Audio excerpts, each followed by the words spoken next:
Alors, avant de savoir ce que c'est qu'une protéine, il faut savoir ce que c'est qu'un acide alpha-aminé.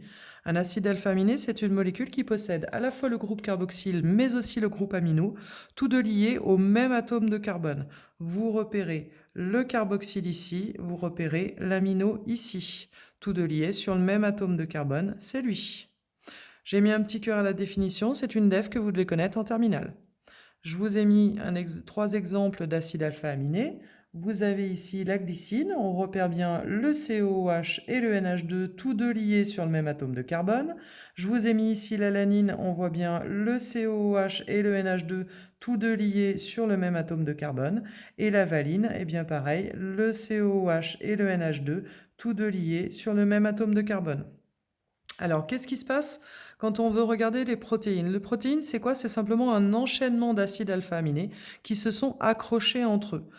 Au niveau de la réaction chimique, on va retrouver quelque chose d'assez semblable à la réaction qu'on avait pour les triglycérides, à savoir le OH du carboxyle va partir avec un DH de l'amino.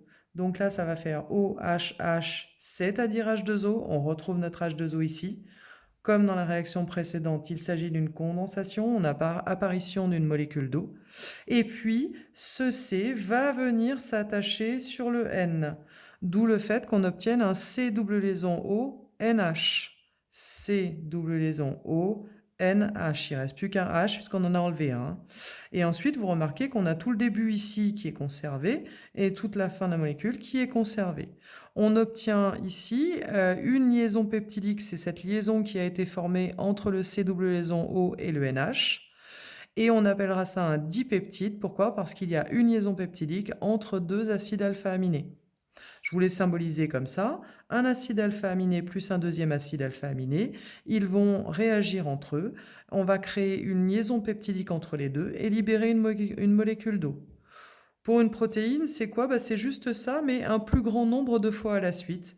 Une protéine, ça sera un grand nombre d'acides alpha-aminés attachés les uns aux autres. Vous voyez que j'ai mis des formes, des couleurs différentes pour vous montrer que ce n'est pas toujours le même acide alpha-aminé qu'on attache.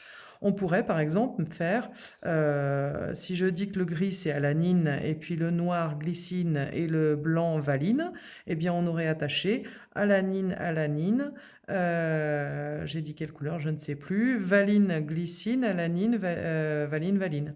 C'est-à-dire qu'on va attacher des acides alpha-aminés les uns à la suite des autres. Je vous ai noté ici que contrairement aux lipides et au glucose, eh bien, les protéines ne sont pas stockées dans l'organisme, mais tout simplement sont dégradées par le foie pour être éliminées par les urines. La dernière chose sur ce chapitre, c'est la vitamine C. La vitamine C, je vous ai mis la formule ici. Vous devez savoir repérer que ici, on a un alcool, un alcool, un alcool et un alcool. D'accord? Donc ça, c'est pour les alcools. Et puis ici, un C double liaison O avec un O à côté. Vous connaissez, c'est un ester.